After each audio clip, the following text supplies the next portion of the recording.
Dimanche 23 janvier 2022, mesdames et messieurs, bonjour et merci de regarder RTI 1. Il est 6h30. Le Premier ministre Patrick Achi et plusieurs membres du gouvernement sont en visite de terrain dans le nord du pays.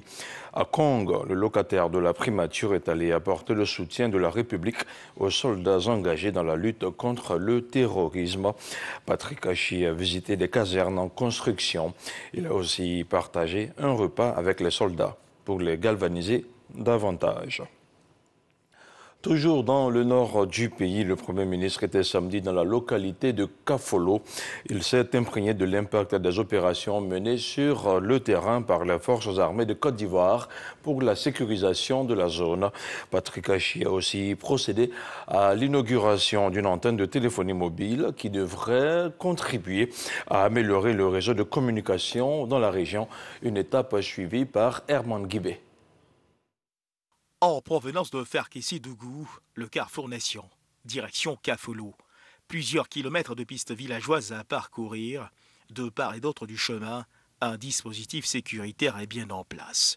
Dans notre champ de mire, l'Office ivoirien des parcs et réserves de Kafolo, l'établissement fait office de cantonnement militaire aux forces de défense et de sécurité déployées pour la sécurisation des biens et des personnes. Le bâtiment aux allures martiales, avec ses majestueux miradors et sentinelles postés, surplante les murs de la petite localité. Nous sommes devant cette enseigne, une enseigne qui renseigne du passé glorieux qu'a connu cette localité il y a de cela plusieurs années, du fait de la présence du Kafolo Hotel Lounge, cet hôtel qui attira un maximum de touristes qui venaient donc à participer à des safaris.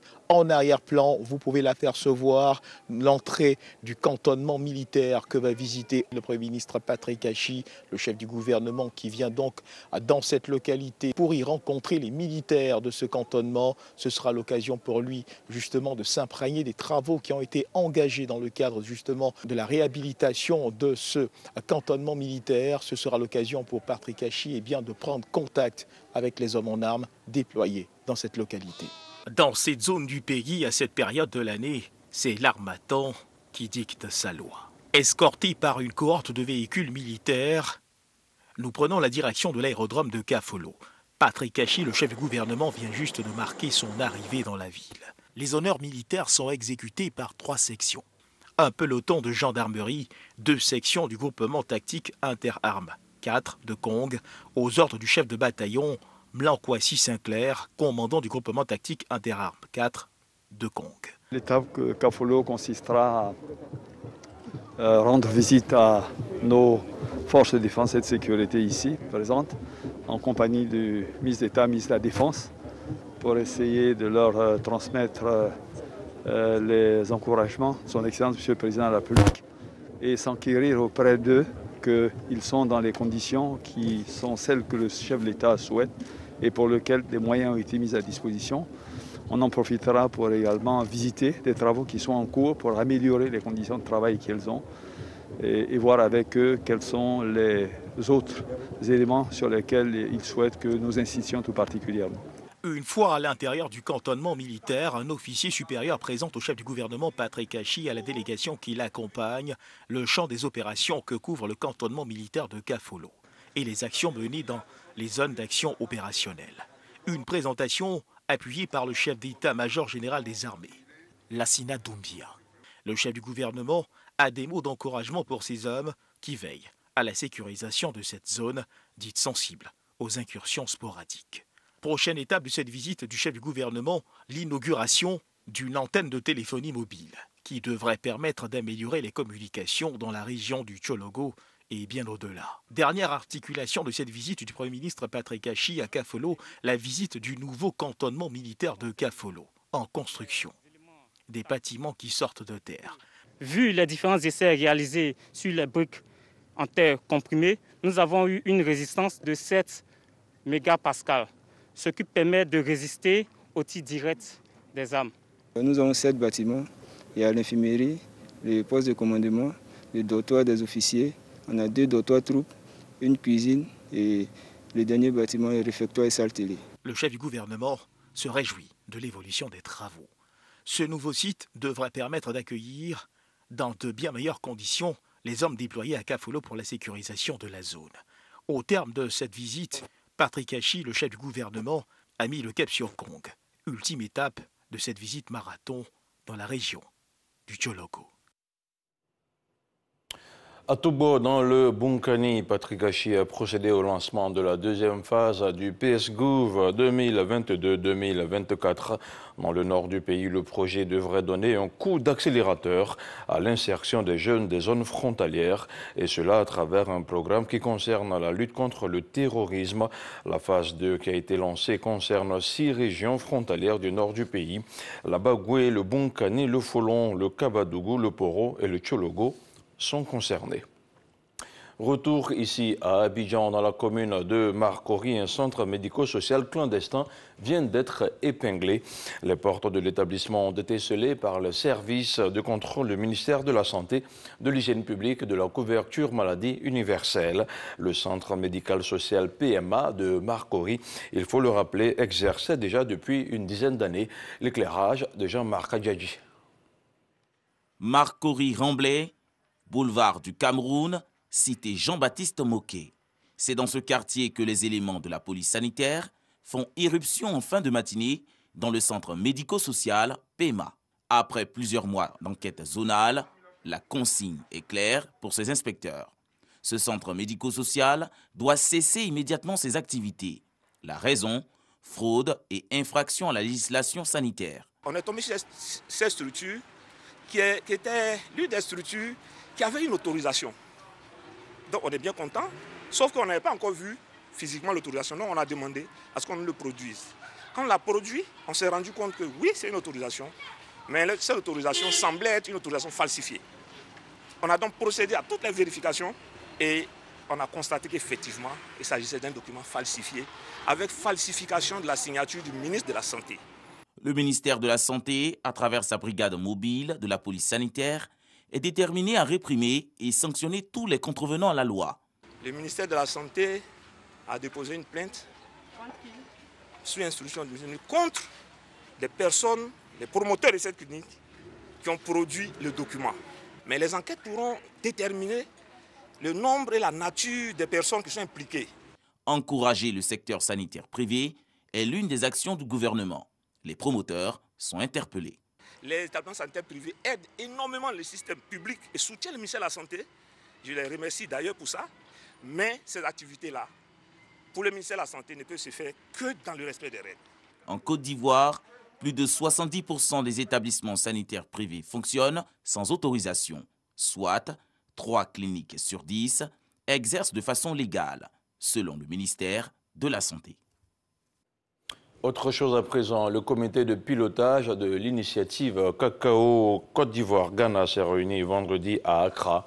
La rencontre a vu la participation du ministre d'État, ministre de l'Agriculture et du Développement durable, Kobena Kwasi Adjoumani, était en compagnie de son homologue ghanéen. Les échanges ont porté sur la composition du secrétariat exécutif et les stratégies à adopter. Le récit d'Adama Koné. Nous nous sommes rendus compte qu'en réalité, le marché est manipulé. Nous avons un problème. Comment faire en sorte que nos pays, connaissant le mécanisme de fonctionnement du marché, comment nous devons contourner leur système? Je pense que c'est à cela que nous devons travailler. Et le travail a commencé par la mise en place d'un comité de pilotage de l'initiative Cacao Côte d'Ivoire-Ghana. Le comité a tenu sa deuxième réunion dans la capitale ghanéenne Accra ce vendredi 21 janvier 2022. Face au défi d'une meilleure rémunération du producteur, le ministre Kobena Kwasi Adjoumani ne doute pas de la compétence des experts. Nous devrons pouvoir compter sur la capacité de notre secrétariat exécutif et de nos comités techniques et spéciaux à nous proposer des schémas directeurs qui doivent permettre à l'initiative de proposer des solutions qui nous permettront de donner un meilleur prix aux planteurs et ainsi répondre à nos ambitions. La réunion d'Accra a également permis de débattre de la durabilité de la filière cacao, de la transformation, de la consommation locale et de la lutte contre le travail des enfants. De quoi favoriser une meilleure vie sous les cacaoyers. L'entrepreneuriat en Côte d'Ivoire, la dernière guerre contre la pauvreté et le chômage, c'est le titre de l'ouvrage du docteur Aka Eleté. Au fil des pages, l'auteur exhorte les Ivoiriens à créer leur propre business. L'ouvrage a été dédicacé jeudi dernier au siège de la CGCI au plateau à Abidjan. C'était en présence du ministre de l'Enseignement supérieur et de la Recherche scientifique. C'est un reportage signé Issa Chonayeo. Comment entreprendre et lutter efficacement contre la pauvreté et le chômage en Côte d'Ivoire? L'auteur Aka Eleté propose sa recette à travers son ouvrage intitulé « L'entrepreneuriat en Côte d'Ivoire, la dernière guerre contre la pauvreté et le chômage ». J'ai proposé qu'il y ait en Côte d'Ivoire une révolution entrepreneuriale pour lutter de façon durable et efficace contre la pauvreté et le chômage. J'ai dit la dernière guerre parce que, voyez-vous, on a déjà eu 2 guerres et plusieurs crises socio-économiques qui ont amené à la destruction de nombreuses entreprises privées. Et la seule et grande arme dont dispose l'État, les pouvoirs publics, c'est l'entrepreneuriat. Pour le gouvernement et les gouvernants généralement, pour pouvoir booster l'esprit d'entrepreneuriat au niveau de la jeunesse. Deuxièmement, pour les jeunes, les étudiants, comment se transformer en entrepreneur. Et troisièmement, pour le citoyen lambda, pour en faire des champions entrepreneurs. Patron de la cérémonie, le ministre de l'Enseignement supérieur et de la Recherche scientifique indique que l'apport du secteur privé dans la lutte contre le chômage est indéniable. Il faut absolument se tourner vers l'auto-emploi, c'est-à-dire vers la création d'entreprises. Donc vous comprenez bien que l'exercice auquel nous avons été soumis, c'est le lieu pour nous de suivre ce genre d'exercice je dirais à plusieurs reprises. Au niveau de l'enseignement supérieur, justement, pour pouvoir faire en sorte que les apprenants qui sortent de notre système sachent qu'il n'y a pas que le secteur moderne qui procure de l'emploi, qu'il faut aussi se tourner vers l'auto-emploi par la création d'entreprises. La dédicace de cet ouvrage a été marquée par un panel d'experts. Des experts qui ont exhorté les Ivoiriens à entreprendre que de chercher à être coûte que coûte fonctionnaires. On parle maintenant de sport, notamment de football. Après 2 jours de pause, la CAN 2021 reprend ses droits ce dimanche avec 2 rencontres à l'affiche. À 16h GMT, les étalons du Burkina Faso affrontent les Panthères du Gabon au stade de Limbé. Et puis à 19h, vous aurez le match Nigeria-Tunisie au stade Omnisport Roumdé Adja. 2 rencontres à suivre sur les antennes de RTI 1. Place à présent à l'actualité internationale au Mali. Le camp français de Barkhane à Gao, dans le nord du pays, a été ciblé par des tirs de mortier hier samedi dans l'après-midi. Une source militaire a pointé du doigt des présumés djihadistes, mais a également qualifié ces tirs d'indirects. Aucun bilan n'a été communiqué pour l'instant. Et puis on vote ce dimanche au Sénégal. Quelques 6 millions d'électeurs sont appelés à renouveler les mandats des maires et conseillers départementaux. On compte 3149 listes au total pour 557 communes et 43 départements. C'est le premier scrutin depuis la réélection de Macky Sall, le premier aussi depuis les violentes émeutes de mars dernier. Mais tous les regards seront tournés vers Dakar, la capitale. Elle est dirigée en fait par l'opposition. La maire sortante Soham El Wardini, qui espère bien garder son fauteuil, aura du pain sur la planche. 6h30 est terminé. Merci de l'avoir suivi. L'info continue sur le www.rti.ci. On se retrouve très bientôt avec beaucoup de plaisir.